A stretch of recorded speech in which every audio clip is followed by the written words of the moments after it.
نبی کریم علیہ الصلاۃ والسلام کو اللہ رب العالمین نے بہت سا علم غیب عطا فرمایا۔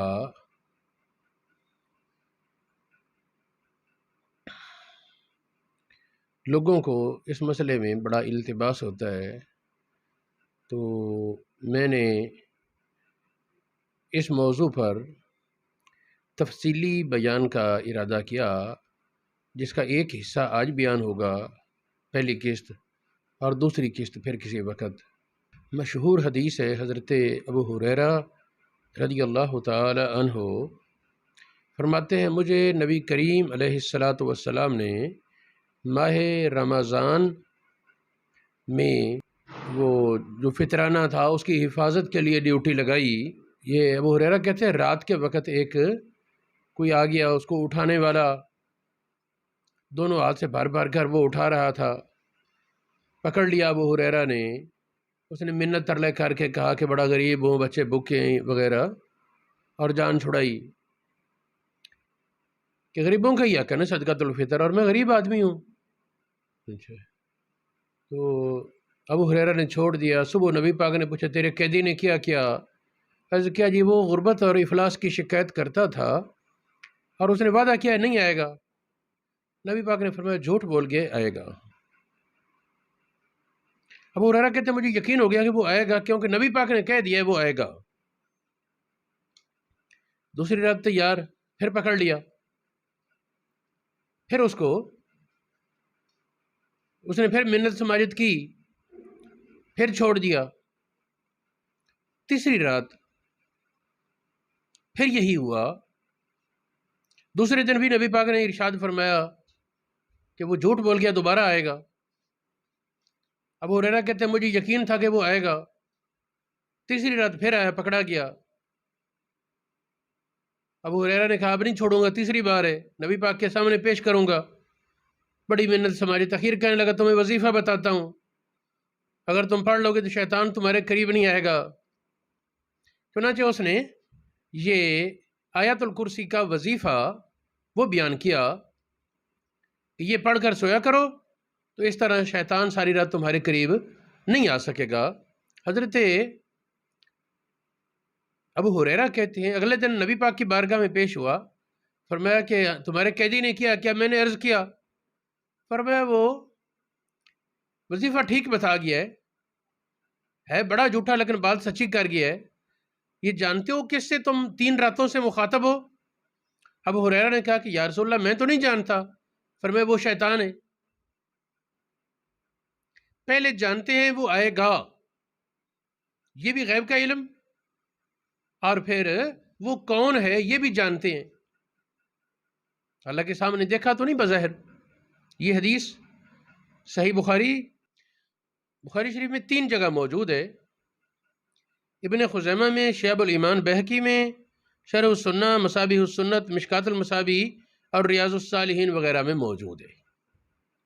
ایک اور حدیث، نبی کریم علیہ الصلاۃ والسلام نے جنگ موطا کے موقع پر صحابہ کرام کو اپنے جس دن جنگ ہوئی اس دن نبی پاک علیہ السلام نے لوگوں کو بتایا، اطلاع آنے سے پہلے، خبر آنے سے پہلے نبی پاک نے لوگوں کو بتایا فلاں نے جھنڈا پکڑا شہید ہو گیا، فلاں شہید ہو گیا، فلاں شہید ہو گیا۔ پھر فرمایا اللہ کی تلواروں میں سے ایک تلوار خالد بن ولید نے جھنڈا پکڑا۔ یہ والی حدیث کہ پہلے حضرت سیدنا زید بن حارثہ جو منہ بولے بیٹے تھے نبی پاک کے، وہ شہید ہوئے، اس کے بعد جعفر طیار، اور اس کے بعد عبداللہ بن رواحہ، ان 3 حضرات کی شہادت بیان کی۔ پھر فرمایا خالد کے بارے، اب خالد نے جھنڈا پکڑ لیا ہے اور وہ اللہ کی تلواروں میں سے ایک تلوار ہے۔ پھر فرمایا دعا کیا ہے اللہ خالد کی مدد فرما، یعنی اس دن موقع کی مطابقت سے لگتا ہے کہ نبی پاک نے موقع دیکھ کر بیان فرما دیا۔ یہ حدیث بخاری شریف میں 3 جگہ موجود ہے، مسند احمد بن حنبل میں 2 جگہ، امام نسائی سنن کبریٰ میں موجود ہے، اور کتابوں میں بھی ہے۔ لفظ اس کے ان النبی صلی اللہ علیہ وسلم نعا زیدن و جعفرم وابن رواحۃ للناس، نام میں ہوتا ہے ان کی فوت ہونے کی اطلاع دی، شہید ہونے کی، قبل ان یاتیہم خبرہم، ان کی خبر آنے سے پہلے۔ ہم لوگ بخاری بخاری کرتے، یہاں کیا کہیں گے؟ 3 جگہ بخاری شریف میں یہ حدیث موجود ہے۔ حضور علیہ الصلوۃ والسلام کے مدینہ شریف میں آمد کے بعد نبی پاک علیہ الصلوۃ والسلام مدینہ شریف میں ایک عورت تھی، ام حرام بنت ملحان، اس کے گھر بسا اوقات تشریف لاتے اور آرام فرماتے۔ علماء کہتے ہیں یہ ردائی رشتے میں کہیں سے آپ کی محرم بنتی تھی، بالکہ ام حرام کے پاس نبی پاک سو رہے تھے اس کے گھر میں دوپہر کے وقت۔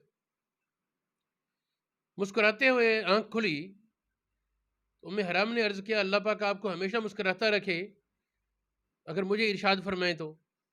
فرمایا میں نے اپنی امت کے کچھ لوگوں کو دیکھا ہے کہ وہ سمندر پر جہاد کے سفر میں جا رہے، اور جس طرح تختوں پر بادشاہ بیٹھے اس طرح ان کی شان اور عظمت ہوگی۔ عرض کی یا رسول اللہ میرے لیے دعا کر دیں، اللہ پاک مجھے ان سے بنا دے۔ دعا کر دی، پھر سوئے، پھر آنکھ کھلی اسی طرح مسکراتے ہوئے۔ ام حرام نے عرض کیا تو نبی پاک نے پہلے کی طرح ہی جواب دیا، سمندر پر کچھ میرے امتی سفر جہاد میں ہیں، جو جس طرح بادشاہ ہوتے ہیں تختوں پر اس طرح وہ عظمت اور شان و شوکت والے۔ عرض کی یا رسول اللہ دعا کرے مجھے اللہ پاک ان میں سے بنا دے۔ فرمایا تو پہلوں میں سے ہے، یعنی یہ جو اب دیکھیں یہ اور ہیں، تو انت من الاولین، تو پہلے گروہ سے ہے۔ پھر یہ ام حرام بنت ملحان کی شادی ہوئی عبادہ بن صامت سے، اور اسلامی لشکر جب جہاد کے لیے جاتے ہیں تو 7 خواتین وہ تیمارداری اور یہ کھانا پکانا اور ضروریات کے لیے ہوتی۔ تو عبادہ بن صامت یہ حضرت عثمان غنی کے دور میں جب امیر معاویہ کی قیادت پہلا بحری بیڑا قبرص کے لیے جہاد کے سفر پر روانہ ہوا، تو اس سفر میں یہ عبادہ بن صامت کے ساتھ ان کی بیوی ام حرام بھی تھی۔ جب وہاں ساحل پر پہنچے تو وہاں ایک وہ ناکا ڈاچی، اس پر سوار ہوئی ام حرام۔ اتفاق ایسا بنا کہ ڈاچی سے گریں اور گردن ٹوٹی، وہیں ان کی وفات ہو گئی، شہادت ہو گئی سفر جہاد میں۔ اب سوال یہ پیدا ہوتا ہے کہ نبی پاک چونکہ ورنہ دعا کر سکتے تھے نا دوسری بار بھی، لیکن گویا نبی پاک جانتے تھے کہ یہ پہلے سفر میں شہید ہو جائے گی، اس لیے دوسرے سفر کے لیے دعا نہیں کی۔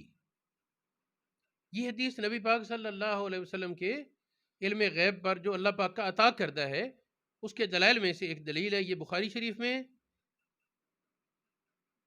7 جگہ موجود ہے، مسلم شریف میں موجود ہے، سنن ابو داود میں، موطا امام مالک میں، مسند احمد بن حنبل میں، سنن ابن ماجہ میں، سنن نسائی میں، جامع ترمذی میں، امام نسائی کی سنن کبریٰ میں، شرح السنہ میں اور ابن حبان میں موجود ہے۔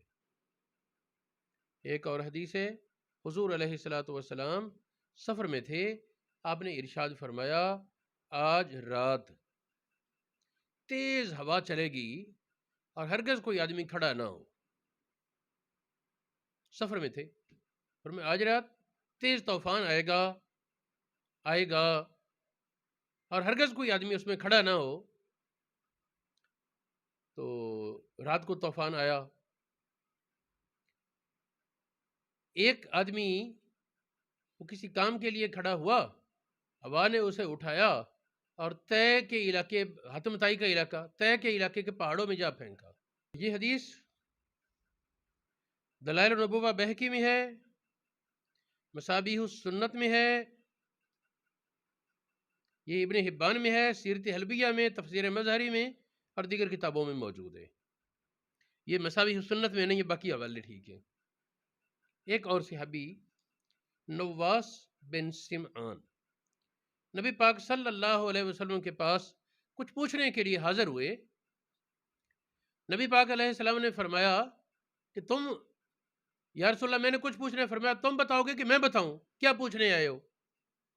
عرض کیا جی آپ بتا دیں تو یہ اور بہتر ہے۔ تو یہ معافی ضمیر کا علم دل میں کیا چھپا ہے یہ نبی پاک نے اس کو بیان فرمایا اور انہوں نے اس کی توثیق کی. آپ نے میں واقعی یہی پوچھنے آیا ہوں. یہ 3 صحابہ کا واقعہ اس وقت میرے سامنے ہے. ایک نواس بن سمان کا، ایک اسی طرح واقعہ ملتا ہے وابصہ بن معبد کا. یہ مسند احمد بن حنبل میں، دیگر کتابوں میں بھی ہے. مسند احمد بن حنبل میں ہے وابصہ آیا، نبی پاک علیہ السلام صحابہ کے جم گھٹے میں تھے، وہ آگے آنا چاہتا تھا. صحابہ نے کہا بھائی سارے بیٹھے ہیں، نبی پاک کی زیارتیں کرنے بیٹھے رہے تھے، آگے نہ. اس نے کہا نہیں، میں نے نبی پاک کے قریب جانا ہے. تو نبی پاک نے فرمایا وابصہ کو آنے دو. وابصہ قریب پہنچا. فرمایا وابصہ تو کیا پوچھنے آئے، تم بتاؤ گے کہ میں بتاؤں؟ عرض کیا جی آپ بتا دیں تو اور کمال ہوگا. یعنی یہ 2 واقعے ہو گئے، ایک نواس بن سمان کا، ایک وابصہ بن معبد کا. ان دونوں کی سندیں درست ہیں. ایک اور واقعہ ملتا ہے واصلہ بن اسقا کا. اس کے بارے کچھ بحث کرتے ہیں علماء کہ اس کی سند کمزور ہے یا مضبوط ہے. یہ 3 اور سوال بھی الگ الگ ہی. ابھی وابصہ اور نواس کا سوال تو ملتا جلتا تھا، واصلہ کا تو سوال بھی الگ تھا. یہ حدیث مسند احمد بن حنبل میں، دلائل النبوت میں، مصابیح السنت میں، مشکل الآثار امام طحاوی میں اور مجمع الزوائد وغیرہ میں موجود ہے. ایک اور حدیث، خندق کی جنگ کے دوران حضور علیہ الصلوۃ والسلام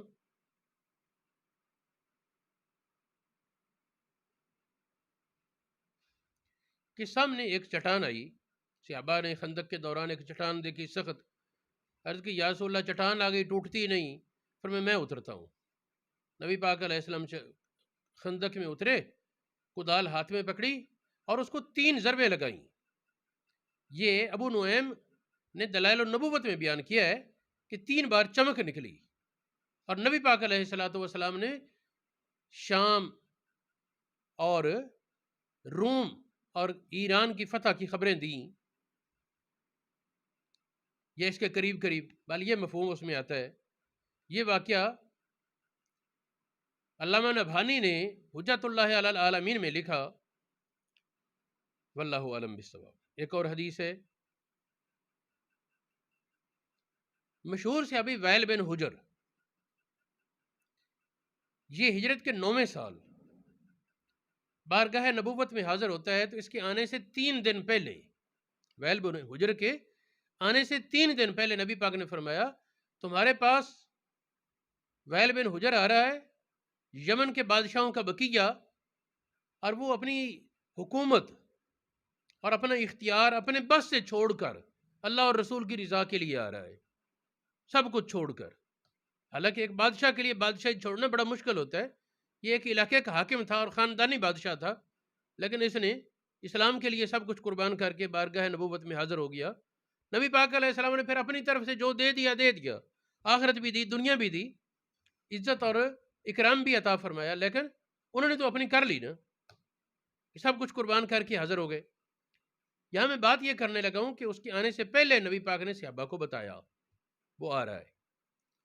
پھر یہ حدیث امام بخاری کی تاریخ کبیر میں ہے، مجمع الزوائد میں ہے، مسند بزار میں ہے، طبرانی کبیر میں ہے اور دیگر کتابوں میں موجود ہے. ایک اور حدیث، فتح مکہ سے پہلے نبی کریم علیہ الصلوۃ والسلام نے پابندی لگا دی کہ کوئی صاحب شہر سے باہر مکہ کی طرف مسلمانوں کی تیاری کی اطلاع نہ دے. ہم چاہتے ہیں کہ اہل مکہ پر اچانک حملہ کریں، کیونکہ وہ حدیبیہ کے معاہدے کی اہل مکہ نے خلاف ورزی کی ہے، معاہدہ توڑ دیا ہے. تو میں یہ چاہتا ہوں کہ ہم وہاں اچانک حملہ کریں، کوئی صاحب اہل مکہ کو اس کی اطلاع نہ دے. اس پر کچھ دنوں کے بعد حضور علیہ السلام نے اچانک فرمایا، اپنے 4 صحابہ کو حکم دیا کہ کھڑے ہو جاؤ، گھوڑوں پر سوار ہو جاؤ، گھوڑے تیز رفتار میں دوڑاؤ. جب تم مکہ کے راستے میں روضۃ الخاخ کے مقام پر پہنچو گے، یہ خاص باغ تھا، جب وہاں پہنچو گے تو وہاں دیکھو گے کہ ایک عورت ناکا سوار ڈچی پر بیٹھی جا رہی ہوگی، اس کے پاس حاطب کا خط ہے اسے خط لے کر آؤ، مائی کو پھر چھوڑ دو، خط لے کر آؤ۔ کن چار کو کہا؟ بخاری شریف میں کہیں 2 ذکر ہیں، کہیں 3، یہ ٹوٹل بخاری شریف کے مطابق 4 بنتے ہیں۔ ایک ابو مرثد غنوی، ایک سیدنا علی مرتضیٰ، ایک حضرت زبیر اور ایک مقداد بن اسود۔ کہیں علی تو تقریباً ہر جگہ ذکر ہیں، باقی وہ نام بدلتے رہتے ہیں، لیکن یہ ٹوٹل 4 ہی ہیں بخاری شریف میں، کئی جگہ یہ حدیث موجود ہے۔ نبی پاک نے ان کو فرمایا جاؤ وہاں ایک ناکہ سوار جا رہی ہے، اس کے پاس سے خط لاؤ۔ چنانچہ فرمایا تم جس وقت پہنچو گے اس وقت وہ عورت جا رہی ہوگی۔ یہ کتنا بڑا معجزہ ہے۔ دوسرے دن اس وقت پہنچے، جس وقت یہاں سے روانہ ہوئے دوسرے دن اس وقت وہاں پہنچے، اور اس وقت وہ عورت وہاں سے ڈچی پر جا رہی تھی، یہ گھوڑوں پر پہنچے۔ اب اس میں بہت بڑا معجزہ ہے۔ سوچنا چاہیے کہ کل وہ عورت، یہ جب وہاں پہنچیں گے تو وہ عورت بھی اس مقام پر ہوگی، اور اس طرح قابو وہ اس کے وہ نکال سکیں گے، خط واپس لے سکیں گے۔ چنانچہ عورت کو گھیر کر کہنا کہ خط دے، اس نے ساڑھے کو میرے کو تو کوئی خط نہیں، مکر گئی، انکار کر دیا۔ جب حضرت علی نے سنجیدگی سے فرمایا کہ اگرچہ ہمیں تیرے کپڑے اتروا کر تلاشی لینی پڑی نا، خط تیرے پاس ہے، ہمیں یقین ہے۔ پہلے تو وہ کہتے تلاشی لے لو، میرے کو کوئی نہیں، لیکن جب حضرت علی نے اس طرح سنجیدہ کہا تو وہ سہم گئی، اور پھر اس نے اپنے سر کے بالوں میں سے نکال کر بند خط، وہ لپیٹا ہوا تھا کسی چیز میں، وہ ان کے حوالے کر دیا۔ وہ قریش مکہ کے سرداروں کے نام تھا، نبی پاک کی آمد کے بارے اطلاع تھی۔ باقی واقعہ بعد میں، وہ سامعین میں سے جو جانتے ہیں جانتے ہیں، جو نہیں جانتے انہیں اس مقام پر جاننے کی ضرورت نہیں۔ اہل بدر کی فضیلت اس میں خاص بیان ہے، لیکن بات یہ کر رہے ہیں اس وقت کہ خط کس نے لکھا، کون لے جا رہا ہے، کس وقت کس مقام پر ہوگا، کہ اس کے بعد بھی کوئی شک رہتا ہے غیب کا علم ہے یا نہیں، کوئی جان کل کیا کرے گی، کون کیا کرے گا۔ یہ حدیث یہ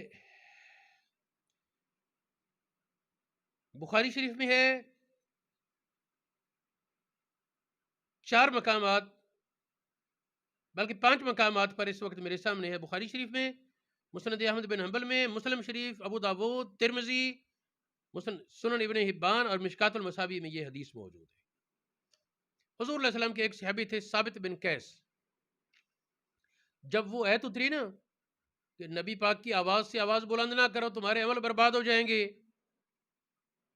تو ثابت یہ سوچ کر کہ میری تو آواز بھاری ہے، نبی پاک کی بارگاہ میں میری آواز بلند ہوتی ہے، لہذا میں جہنمی، یہ سوچ کر رونا شروع کر دیا اور بیمار ہو گئے، صاحب فراش ہو گئے، گھر میں بیٹھے رہتے۔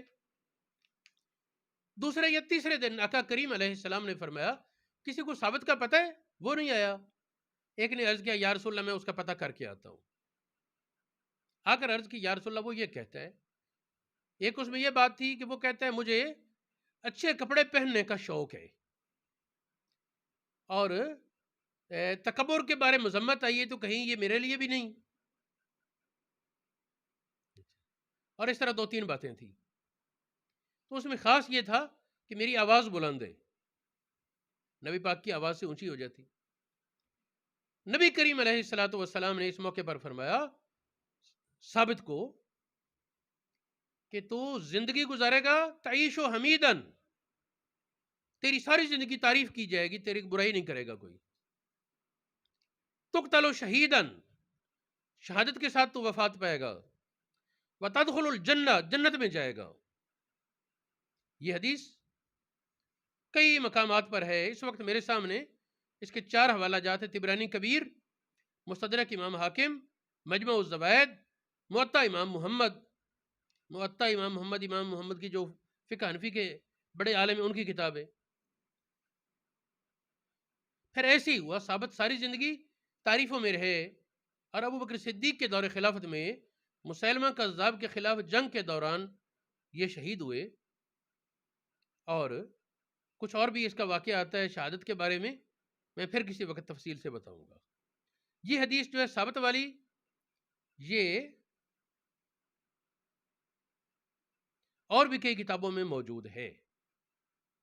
آگے چلتے ہیں، ایک اور حدیث ہے، حضور علیہ الصلوۃ والسلام احد پہاڑ پر تھے، ساتھ ابو بکر، عمر فاروق اور عثمان غنی موجود تھے۔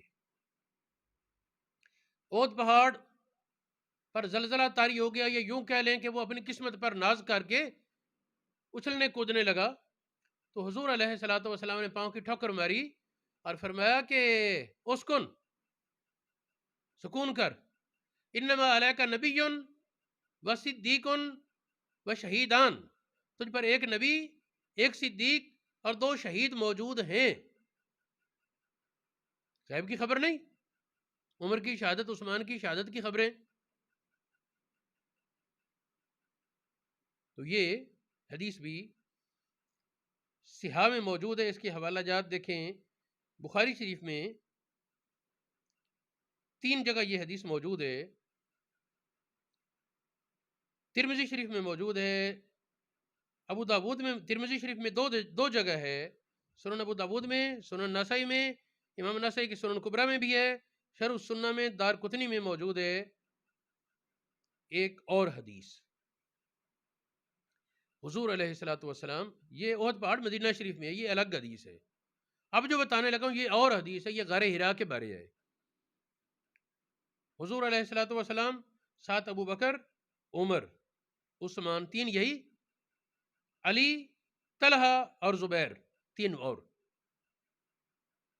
یہاں ٹوٹل 7 لوگ تھے۔ نبی پاک، ابو بکر، عمر، عثمان، علی، طلحہ، زبیر، ابو بکر، عمر، عثمان، علی، طلحہ، زبیر، 6 یہ، اور نبی پاک خود 7۔ اس حدیث میں یہ ہے کہ غار حرا پر نبی پاک موجود تھے، جبل حرا پر، اور اس کو وہ اس طرح وجد میں آیا تو فرمایا کہ سکون کر، اس میں لفظ اہدا، اسکن نہیں، اہدا، ٹک جا، فما علیک الا نبی، او یہاں او ہے، او صدیق او شہید، تجھ پر جو بھی موجود ہے یا نبی ہے یا صدیق یا شہید۔ مختصر حدیث کی عبارتوں میں صحابہ کی کوشش ہوتی کہ منوں وہ لفظ رکھا جائے جو نبی پاک کی زبان سے نکلا۔ پھر یہ غار حرا کا واقعہ الگ ہے، احد کا الگ ہے، وہاں بندے اور ہیں، یہاں بندے ان کے ساتھ کچھ اور بھی ہیں، احد پر 4 لوگ تھے ٹوٹل اور یہاں 7 ہیں، اس کو وہی حدیث قرار دینا یہ زبردستی ہے، یہ الگ ہے، اور اس میں بھی غیب کی خبر ہے، طلحہ کی شہادت کی خبر، زبیر کی شہادت کی خبر، علی کی شہادت کی خبر، عثمان اور عمر کی شہادت کی خبر۔ تو یہ ایک اور حدیث ہے۔ ایک صحابی کہتا ہے کہ مجھے خیال آیا آج میں نبی پاک کے نا دربان بن کر سارا دن رہوں۔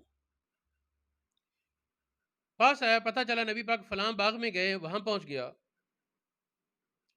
حضور علیہ الصلوۃ والسلام سے اجازت طلب کی، یا رسول اللہ میں آپ کا دربان بن کر آج دروازے پر بیٹھنا چاہتا ہوں۔ آپ نے اجازت دے دی۔ تھوڑی دیر گزری کہ ابو بکر صدیق آئے، دستک دی، انہوں نے کہا ٹھہریں اپنی جگہ، میں نبی پاک سے پوچھ کر آتا ہوں۔ حضور علیہ الصلوۃ والسلام کے پاس حاضر ہوئے، عرض کی یا رسول اللہ ابو بکر آیا ہے، پھر میں اسے جنت کی خوشخبری دو اور آنے دو۔ ابو بکر صدیق کو خوشخبری دی، وہ آگے۔ یہ حدیث بیان کرنے والا کہتا ہے کہ میرا بھائی وضو کر رہا تھا مسجد میں آنے کے لیے، میں بار بار دل میں دعائیں کرتا اور کہتا اگر اللہ پاک اس سے بھلائی کا ارادہ کرے میرا بھائی آ جائے، اسے بھی جنت کی خوشخبری مل جائے۔ لیکن ظاہر ہے کہ اللہ پاک کے فیصلے بندوں کی چاہت پر تو نہیں ہوتے، بعض اوقات چاہت کے مطابق بھی ہو جاتا ہے، لیکن جو اس کی تقدیر ہے وہ تو اس کی تقدیر کے فیصلے ہیں نا۔ پھر دستک ہوئی، کون؟ کہا عمر، ٹھہرو اپنی جگہ۔ نبی پاک سے اجازت لی، فرمایا اس کو جنت کی خوشخبری دو اور اجازت دو آنے کی، آگے۔ پھر دستک ہوئی، پوچھا کون؟ کہا عثمان۔ نبی پاک سے اجازت طلب کی تو آپ علیہ الصلوۃ والسلام نے فرمایا اس کو اجازت دے دو اور اس کو خبر دو کہ اس کا سخت امتحان ہوگا، یا ایک روایت میں اس پر مصیبت آئے گی، ہے جنت کی خوشخبری لیکن دنیا میں ایک سخت ابتلا آئے گا۔ انہوں نے کہا اللہ المستعان، اللہ پاک سے مدد طلب ہے۔ چنانچہ یہ حدیث مسند ابو داؤد طیالسی میں ہے، طبرانی کبیر میں ہے، مسند احمد بن حنبل میں ہے، بخاری شریف میں 3 جگہ موجود ہے، مسلم شریف میں ہے، ترمذی میں ہے، مسند بزار میں ہے، مصابیح السنت میں ہے، مجمع الزوائد میں ہے، ابن حبان میں ہے۔ حضور علیہ الصلوۃ والسلام نے اپنے ایک صحابی رویفع بن ثابت کو فرمایا، امید ہے کہ تیری زندگی لمبی ہوگی،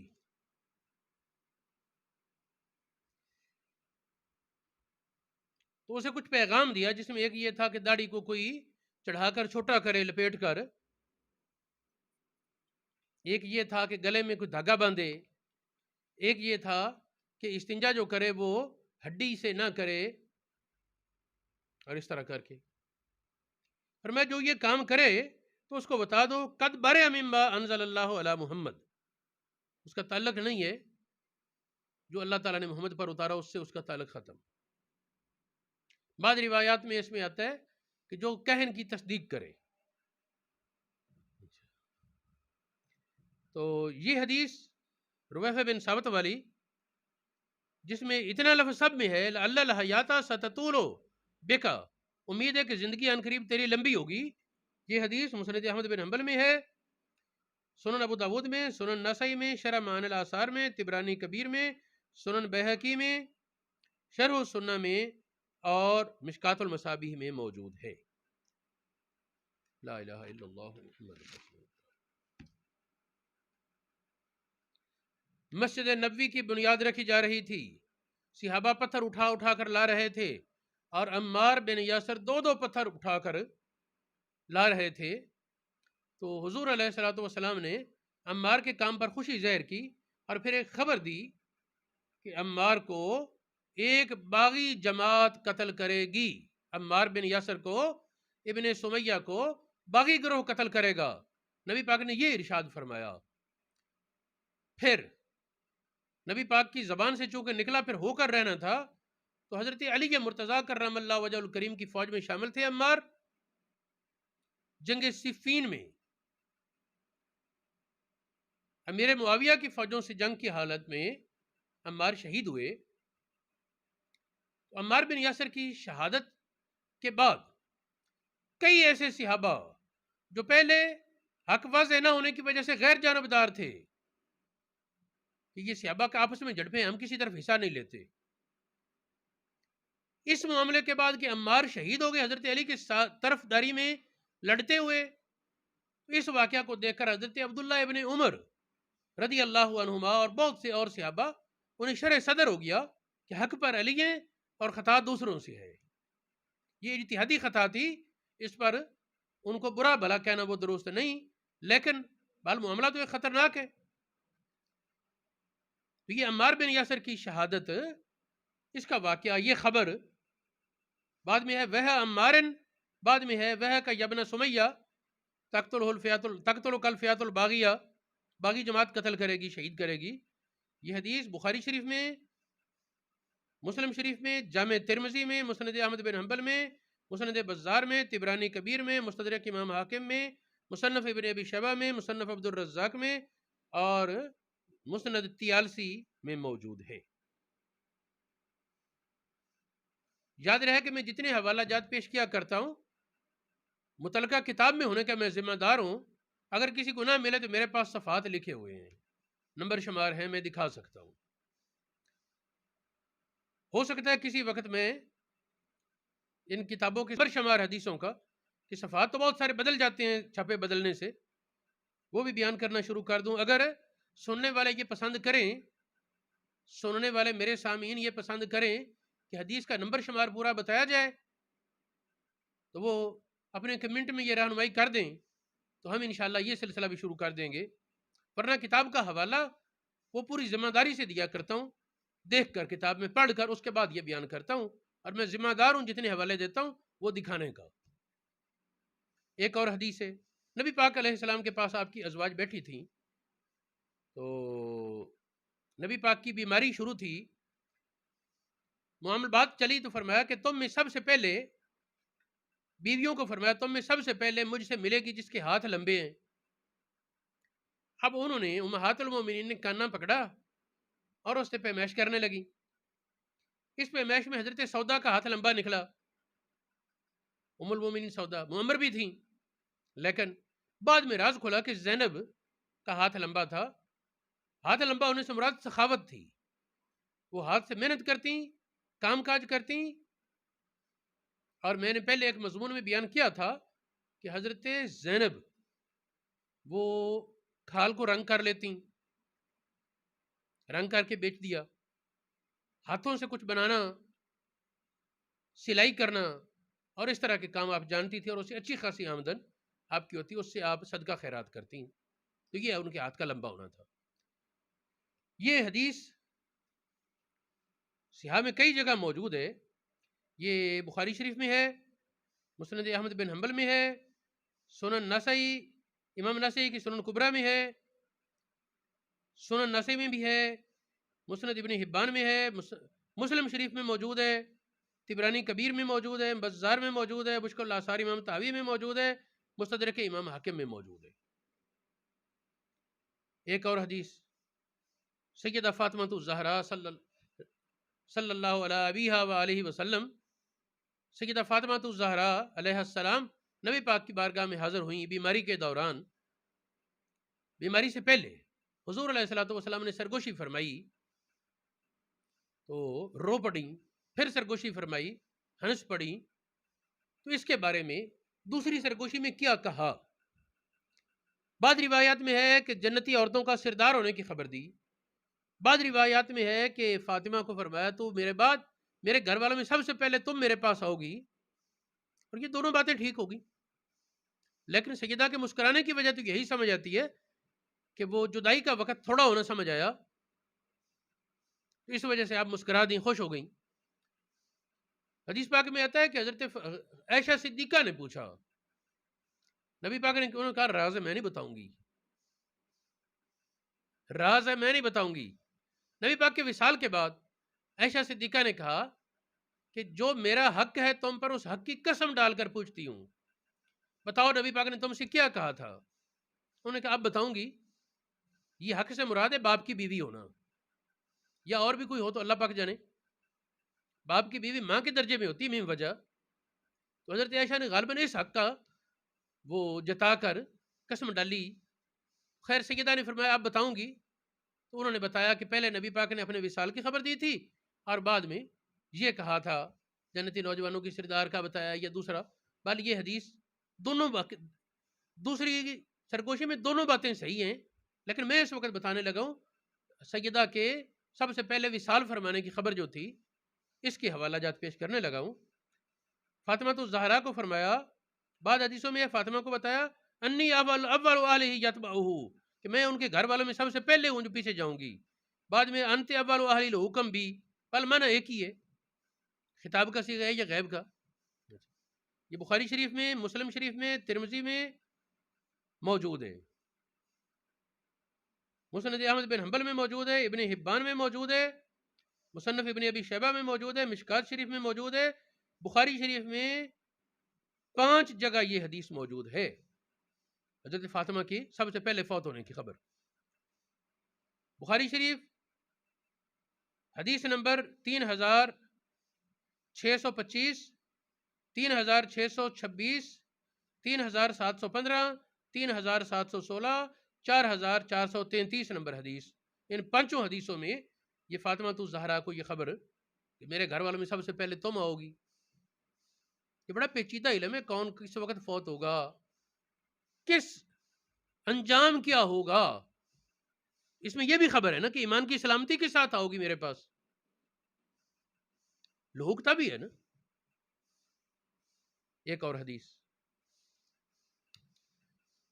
سفر ہجرت میں نبی پاک علیہ السلام کے تعاقب میں آنے والے سراقہ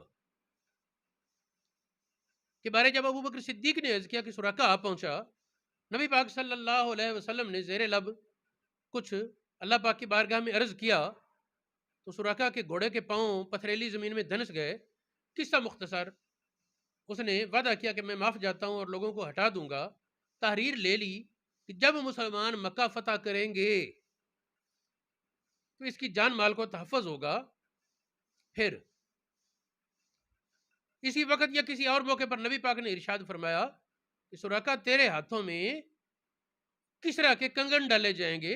اس نے تعجب سے پوچھا کسرا فلاں؟ فرمایا ہاں کسرا جو ایران کا بادشاہ ہے اس کے کنگن سونے کے تیرے ہاتھ میں ڈالے جائیں گے. یہ واقعہ صحابہ میں معروف تھا. جب عمر فاروق رضی اللہ تعالیٰ عنہ کے دور میں ایران فتح ہوا، مال غنیمت میں کسرا کے کنگن آئے، اس وقت عمر فاروق نے مسجد نبوی کے صحن میں، عمر فاروق جانتے تھے کہ حرام ہے، مردوں پر سونا پہننا حرام ہے، لیکن نبی پاک نے فرمایا بس ٹھیک ہے. تو مسجد نبوی کے صحن میں عمر فاروق نے حضرت سراقہ کو بلا کر ان کے ہاتھوں میں کسرا بادشاہ کے سونے کے کنگن ڈالے. یہ حدیث ظاہر ہے کہ اس میں اطلاع ہے نا کہ اتنے وقت تک یہ زندہ رہے گا. یہ بھی خبر ہے کہ سراقہ کی زندگی میں ایران فتح ہوگا اور اس کسرا کے کنگن آئیں گے مال غنیمت میں، کسرا بادشاہ کے سونے کے کنگن آئیں گے. یہ اطلاع، یہ حدیث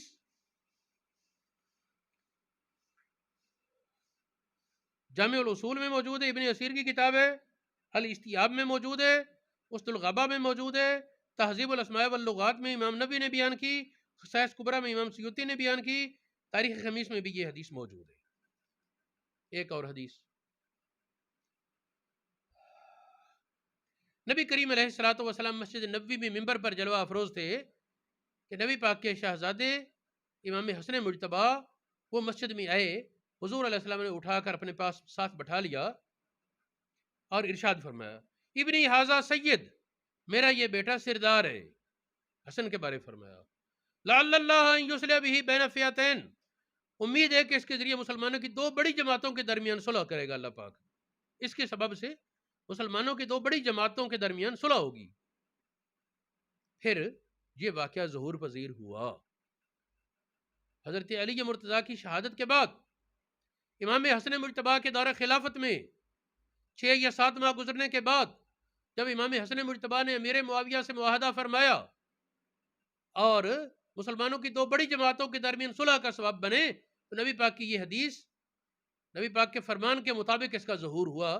یہ حدیث بخاری شریف میں 4 جگہ میرے سامنے اس کا حوالہ موجود ہے.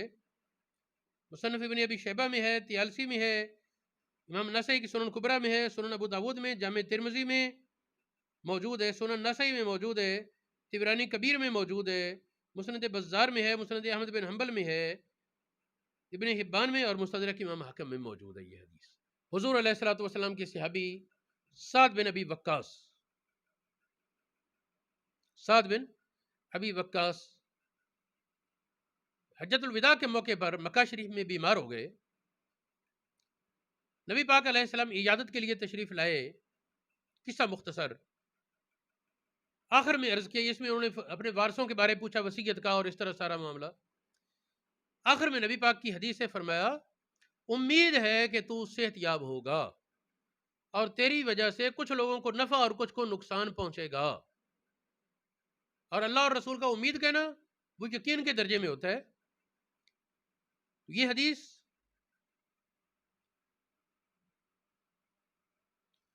بہت سی کتابوں میں ہے. یہ دیکھیں بخاری شریف میں 5 جگہ یہ حدیث موجود ہے، ترمذی شریف میں 2 جگہ ہے، سنن ابو داود میں 1 جگہ، سنن شرح السنہ میں 2 جگہ موجود ہے، سنن بہقی میں 3 جگہ یہ حدیث میری نظر میں ہے، طبرانی اوسط میں یہ حدیث موجود ہے، ابو یعلا میں ہے، امام نسائی کی سنن کبریٰ میں ہے، صحیح مسلم میں موجود ہے، بخاری شریف میں 2 جگہ موجود ہے، مصنف عبد الرزاق میں موجود ہے، مسند احمد بن حنبل میں موجود ہے، شرح السنہ میں موجود ہے. اچھا ایک بات یاد رہے کہ بعد روایات میں یہ حدیث ہے سعد بن مالک کے بارے، بعد میں سعد بن ابی وقاص کے بارے. لوگ سمجھ بیٹھتے ہیں شاید 2 آدمی ہیں، یہ ایک ہی ہے. یہ ابو سعد بن ابو الوقاص، یہ ابو وقاص کا کوئی نام تو ہوگا نا، ان کا نام مالک ہے، یعنی سعد بن مالک بھی وہی آدمی اور سعد بن ابی وقاص بھی وہی آدمی ہے. تو یہ سب حوالہ جات اس حدیث کے ہوئے. ایک اور حدیث، حضور علیہ الصلوۃ والسلام کے خادم نبی پاک صلی اللہ علیہ وسلم کی حیات طیبہ میں حضرت نجاشی فوت ہوئے، حبشہ کے بادشاہ نجاشی فوت ہوئے. انہیں نبی پاک کی بارگاہ میں حاضر ہو کر شرف صحابیت پانے کا موقع نہیں ملا، لیکن مہاجرین کی خدمت حفاظت انہوں نے خوب کی اور خود بھی مسلمان ہو گئے اور کئی اور حضرات کے اسلام کا سبب بھی بنے.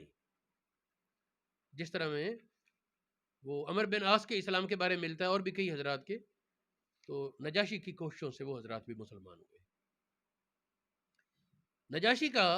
نجاشی تو کہتے ہیں حبشہ کے ہر بادشاہ کو. ہمارا اردو دان طبقہ عام طور پر نجاشی جیم کی شد سے بول جاتا ہے، یہ غلط ہے. نجاشی یہ حبشہ کے ہر بادشاہ کو نجاشی کہا جاتا ہے. تو اس نجاشی جو نبی پاک کا خادم واقع ہوا، اس کا نام تھا اسحمہ، الف سعاد ہا میم اور گول ہا جو ہوتی، تا وقت وقف ہا ہوتی، اسحمہ نجاشی. تو جس دن وہ فوت ہوا، چونکہ حبشہ کے ملک کے لوگ جنازہ نماز نہیں جانتے تھے، جو مسلمان تھے ان تک اس کی اطلاع نہیں تھی کہ نماز جنازہ کس طرح ہوتی، مسلمان کی جنازہ کیا ہے. تو جب نجاشی فوت ہوئے تو نبی پاک علیہ الصلوۃ والسلام نے صحابہ کو فرمایا، آج اللہ کا نیک بندہ فوت ہو گیا ہے حبشہ کی زمین میں، بعض روایت میں دور کی زمین میں، فرمایا آؤ اسحمہ نجاشی کا جنازہ پڑھیں. اس حدیث سے کوئی یہ استدلال نہ کرے غیبانہ نماز جنازہ کا. بہت سے صحابہ اس دور میں فوت ہوئے، حبشہ میں بھی اور دور دراز علاقوں میں، جبکہ صحیح صریح حدیث یہ ایک ہی ہے. یہ اختصاص تھا نبی پاک کی طرف سے نجاشی کے لیے، یہ خاصا تھا، یہ عام قانون نہیں. ہمارے علماء کی یہ تحقیق ہے، حقیقت راز اللہ پاک جانے. یہ حدیث جو نجاشی کے فوت ہونے اور جنازے والی ہے، یہ بخاری شریف میں 2 جگہ موجود ہے، مسلم شریف میں ہے، سنن بہقی میں 2 جگہ ہے، ابن ماجہ میں 2 جگہ ہے، ابن حبان میں ہے، مسند احمد بن حنبل میں 2 جگہ موجود ہے، سنن نسائی میں ہے، امام نسائی کی سنن کبریٰ میں ہے. ایک اور حدیث، حضور علیہ الصلوۃ والسلام کی وفات سے 3 مہینے پہلے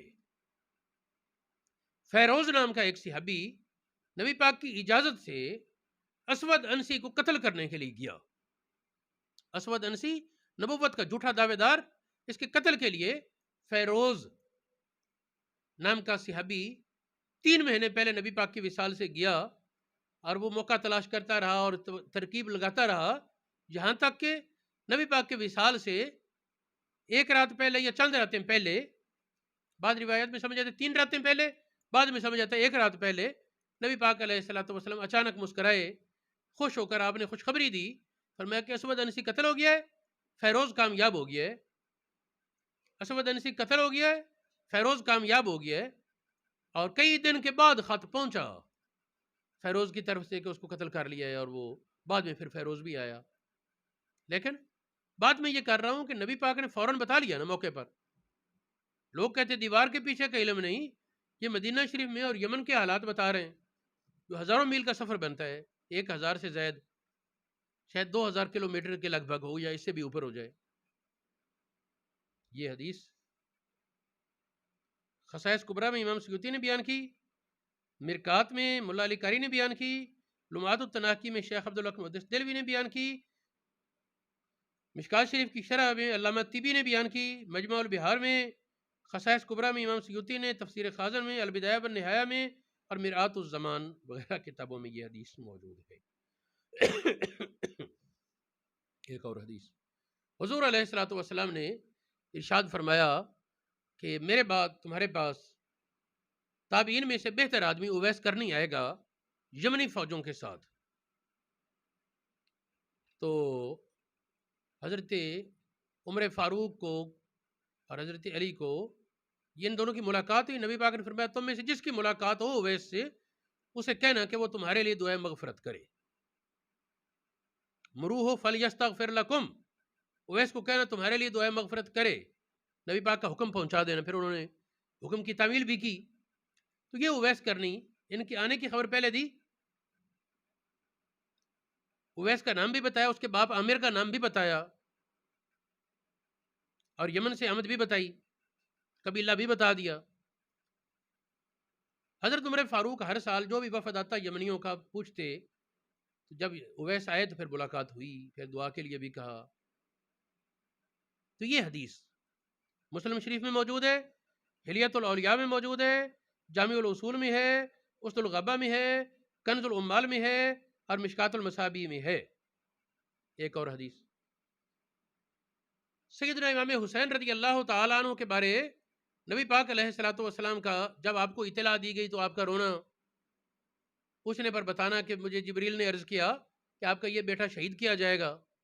یہ والی حدیث، بہت سے اس کے حوالہ جات ہیں، میں صرف اشارے کے لیے دو چار بتا دیتا ہوں۔ یہ حدیث جامع الاحادیث میں ہے، کنز العمال میں ہے، جمع الجوامع میں ہے، اور تاریخ دمشق ابن عساکر میں، اور بہت سے اس حدیث کے حوالہ جات اور بھی موجود ہیں۔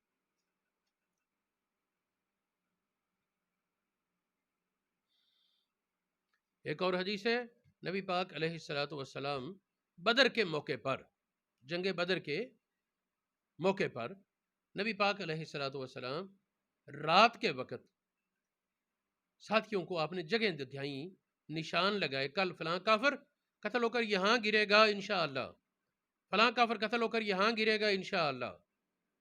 نبی پاک نے زمین پر نشان لگا دیے کافروں کے نام لے لے کر، عمر نے یاد رکھا، عمر فاروق نے یاد رکھا، پھر ایسے ہی ہوا جس کافر کے نام سے جو جگہ نامزد کی تھی وہ کافر وہیں قتل ہو کر گرا، سر منہ بھی ادھر ادھر نہ ہوا۔ یہ حدیث مسلم شریف میں موجود ہے، مشکات المصابیح میں ہے، مسند ابو یعلا میں ہے، طبرانی صغیر میں ہے، ابن عوانہ میں ہے، مسند بزار میں ہے، مسند ابو داؤد طیالسی میں ہے، خصائص کبریٰ میں ہے، سیرت حلبیہ میں ہے، اور دیگر کتابوں میں موجود ہے۔ ایک اور حدیث نبی رحمت صلی اللہ علیہ وسلم نے فرمایا قیامت قائم ہونے سے پہلے ایک آگ ظاہر ہوگی حجاز کی زمین سے، جس کی چمک کی وجہ سے شام کے علاقے کے بسرا شہر میں اونٹوں کی گردنوں پر چمک لگے گی۔ رات کے ٹائم وہ چمک حجاز کی زمین سے اتنے شام ملک میں، اصل میں یہ آگ بہت بڑی زہر ہونا تھی۔ نبی پاک کی یہ حدیث لا تقوم الساعۃ حتی تخرج نار من ارض الحجاز تضیء اعناق الابل وبصرہ۔ یہ حدیث بخاری شریف میں، مسلم شریف میں، مصابیح السنت میں، مصنف عبد الرزاق میں، مسند بزار میں، شرح السنہ میں، عمدۃ القاری شرح بخاری میں، اور بہت سی کتابوں میں موجود ہے، مشکات المصابیح میں اور کنز العمال میں ہے۔ شارحین نے کہا پھر وہ آگ ظاہر ہوئی 654 ہجری میں۔ یہ آگ کتنی بڑی تھی؟ میلوں میں پھیلی ہوئی، لاوا جس طرح ہوتا ہے شاید اس طرح یہ کیا صورت تھی، وہ زمین سے نکلی، انسانی قد کے برابر اس کا قد تھا، اور لمبائی چوڑائی 12 میل تھی، یہ اس سے بھی کچھ زیادہ۔ آگ ہی آگ دور دور تھا، اور وہ آگ کی وجہ سے وہ آگ کرتی کیا؟ پتھروں کو پگھلاتی۔ اس آگ کی وجہ سے بہت سے پتھر پگھل کر مدینہ شریف کی ایک جانب سے راستہ تھا جہاں سے چور ڈاکو وارداتی آ جاتے تھے، اس طرف سے ایک دیوار بن گئی اس آگ کی وجہ سے۔ نبی کریم علیہ الصلوۃ والسلام نے مدینہ کے حرم کی جو حد بتائی، اگر کوئی پتھر آدھا باہر تھا اور آدھا اندر، باہر والا حصہ جل گیا، اندر کو کچھ نہیں۔ جب وہ آگ چلتی ہوئی وہ آگ چلتی پھرتی تھی، کبھی ادھر کبھی ادھر، جب وہ مدینہ شریف کے قریب آئی، اب عقل تو کہتی ہے کہ اس طرف سے پھر گرم ہوائیں، آخر 12 میل علاقے میں پھیلی ہوئی، 12 میل لمبائی چوڑائی والی آگ، اس طرف سے بڑی گرمی ہونی چاہیے۔ اگر کہیں آگ لگ جائے نا، ہم دیکھتے ہیں کہ وہ تھوڑے سے حصے میں لگی ہوئی آگ، اس کی وہ گرمی پہنچنے لگتی ہے۔ یہ 12 میل تو بہت بڑا علاقہ تھا، لیکن مدینہ شریف میں آتی ہوا اس کی طرف سے، آگ کی اوپر سے گزر کر جو ہوا آتی وہ بھی ٹھنڈی آتی شہر میں۔ اہل مدینہ نے جب دیکھا کہ آگ مدینہ شریف کی طرف قریب آ گئی تو وہ روضہ رسول پر حاضر ہوئے، اللہ پاک سے نبی پاک کے وسیلے کے ساتھ مدد مانگی۔ اللہ پاک نے اس آگ کو پھیرا۔ یہ 50 سے زائد دن، 50 سے زیادہ دن یہ آگ وقتاً فوقتاً ظاہر ہوتی اور پھیل جاتی، اور بعد اوقات تو مسلسل چلتی رہتی، پھر یہ آگ غائب ہو گئی۔ تو یہ حدیث، یہ شرح میں جو بیان کیا ہے، یہ علامہ نبوی نے بیان کیا ہے، 654 میں یہ آگ ظاہر ہوئی، عمدۃ القاری میں ہے، فتح الباری میں ہے، مرکات میں ہے، اور اس طرح باقی کتابوں میں یہ بات موجود ہے۔ علامہ ابن الملک کی ایک کتاب ہے شرح مصابی، اس میں بھی ہے۔ واللہ عالم بالصواب۔ ایک اور حدیث،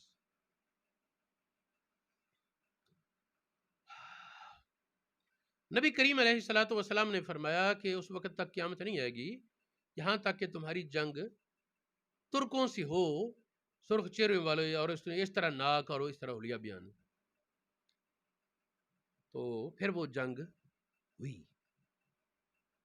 یہ جو ہلاکو اور چنگیز والی جنگیں ہیں وہ اسی کا حصہ ہے نا، ترکوں کی جنگیں تھی وہ بھی۔ یہ تو بعد میں اللہ پاک نے ترکوں میں بہت ساروں کو ہدایت دی اور مسلمان ہو گئے۔ بہرحال یہ ہے کہ یہ جنگ، یہ اس کا بیان، یہ حدیث لا تقوم الساعة حتى تقاتل الترک، یہ حدیث بخاری شریف میں 3 جگہ میرے سامنے موجود ہے، مسلم شریف میں موجود ہے، ابن ماجہ میں ہے، مستدرک امام حاکم میں 2 جگہ ہے، مشکات المصابی میں، مسند ابن حبان میں، شرح السنہ میں، مسند احمد بن حنبل میں موجود ہے۔ حضور علیہ الصلوۃ والسلام نے قیامت کی علامات میں ایک علامت بیان فرمائی، قلم کا ظاہر ہونا۔ شارحین نے فرمایا اس سے مراد ہے کہ لکھائی کی کثرت ہوگی، چھاپے خانے بن جائے، وہ بھی اسی کی صورت ہی ہے، قلم کی کثرت۔ اس طرح عام بھی ایک وقت ہوتا تھا کہ عالم کے پاس 1-2 قلم ہوتے، اس وقت ہمارے پاس درجن بھر پڑے ہیں، یہ بھی قلم کی کثرت ہی ہے نا۔ یہ حدیث مسند احمد بن حنبل میں موجود ہے، مستدرک امام حاکم میں موجود ہے 2 جگہ، سنن نسائی میں ہے، امام بخاری کے الادب المفرد میں ہے، مجموع الزوائد میں یہ حدیث موجود ہے۔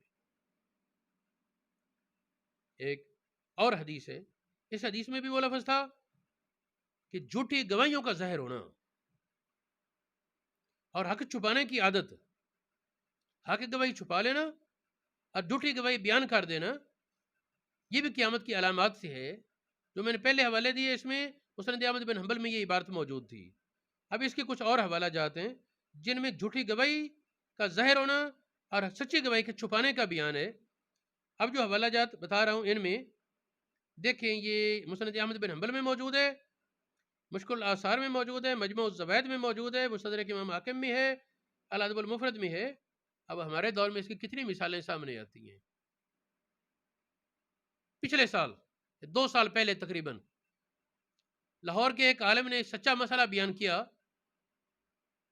مسئلہ درست تھا، زیادہ سے زیادہ کچھ التباس تھا، تو جب انہوں نے وضاحت کر دی کہ خطا اجتہادی مراد ہے، تو اس کے بعد تو پھر اعتراض کا کوئی موقع ہی نہیں تھا۔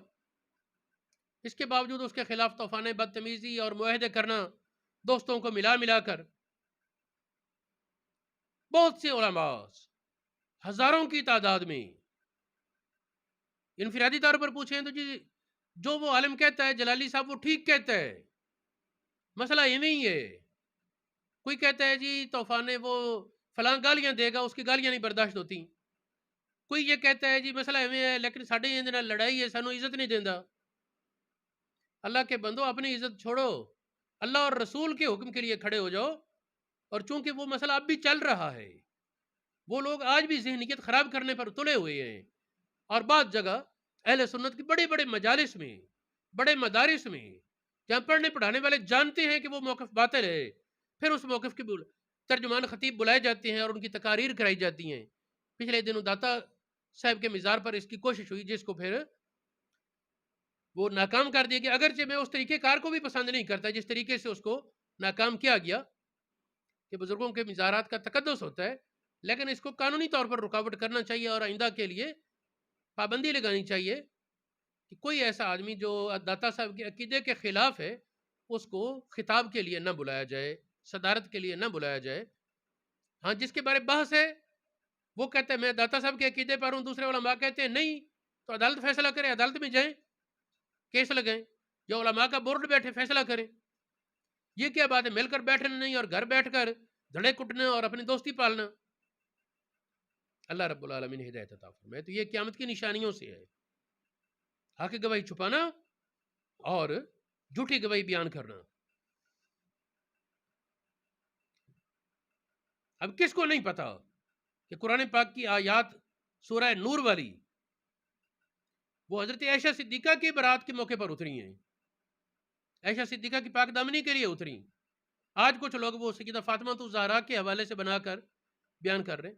تمام اہل بیت کی تعظیم ہے، لیکن تحریف تو نہ کی جائے، قرآن پاک کے معنی کی تحریف تو نہ کی جائے. شان نزول کا انکار کر کے کسی اور معنی کے لیے پھیر دینا، یہ کہاں کا انصاف ہے؟ اللہ پاک توفیق خیر عطا فرمائے. ایک اور حدیث، حضور علیہ الصلوۃ والسلام نے فرمایا میری امت میں 30 جھوٹے نبوت کے دعوے دار نکلیں گے. یہ 30 وہ ہیں جن کے پیچھے جمع غفیر لگے گا، ایک بڑی تعداد ہوگی. ان میں سے بہت سارے ظاہر ہو چکے. انہی کے سلسلے میں یہ ہمارے پنجاب کا مسلمہ کذاب، جو پنجاب کا مسلمہ یعنی مرزا غلام احمد قادیانی، نافرمان بگوڑا غلام، تو یہ جو ہے یہ بھی اسی سلسلے کی کڑی تھا. یہ حدیث کہ 30 جھوٹے ہوں گے، یہ حدیث مسلم شریف میں موجود ہے، مسند احمد بن حنبل میں ہے، سنن ابو داود میں ہے، جامع ترمذی میں 3 جگہ موجود ہے، سنن ابن ماجہ میں ہے، مستدرک امام حاکم میں ہے، مصابیح السنت میں ہے، مشکات المصابیح میں ہے، اور ابن حبان میں یہ حدیث موجود ہے. ایک اور حدیث، قرآن پاک نے فرمایا تھا حَيْدُوا لَهُمْ مَا اسْتَطَعْتُم مِّن قُوَّةٍ، کفار کے لیے جتنی قوت تیار کر سکو کرو جنگ کے لیے. تو حدیث نے فرمایا الا، خبردار، بے شک اصل قوت یہ پھینکنا ہے. الا ان القوت الرمج، خبردار اصل قوت پھینکنا ہی ہے، خبردار اصل قوت پھینکنا ہی ہے، خبردار اصل قوت پھینکنا ہی ہے. جس دور میں نبی پاک نے فرمایا تعجب ہوتا، اس دور میں تو تلواریں بھی تھیں، نیزے بھی تھے. تلوار تو نہیں پھینکی جاتی تھی، نیزے تو وہ اصل میں پکڑ کر وار کیا جاتا تھا، پھینکنا تو کبھی کبھار نیزے کا ہوتا. تیر پھینکے جاتے، اور تیروں کا تعلق اس دور کی جنگ میں وہ اتنا اہم نہیں تھا کہ اسی پر 3 بار زور دے کر کہا. لیکن نبی پاک مستقبل کا نقشہ جانتے تھے کیا ہوگا. آج کی جدید جنگ میں گولی، بندوق کی ہو، توپ کا گولہ ہو، ٹینک کا گولہ ہو، پھینکا ہی جائے گا نا.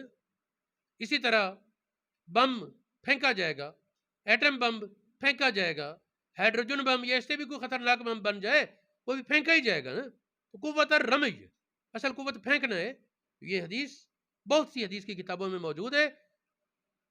یہ اس وقت جو حوالہ جات میرے سامنے، ان میں مسلم شریف میں 2 جگہ، سنن دارمی میں ہے، مسند احمد بن حنبل میں ہے، ابو داود طیالسی میں ہے، مسند ابو یعلا میں ہے، سنن ابو داود میں ہے، سنن ابن ماجہ میں ہے، جامع ترمذی میں ہے، ابن حبان میں ہے، مصابیح السنت میں ہے، ریاض الصالحین میں ہے، مشکات المصابیح میں ہے، مستدرک امام حاکم میں یہ حدیث موجود ہے.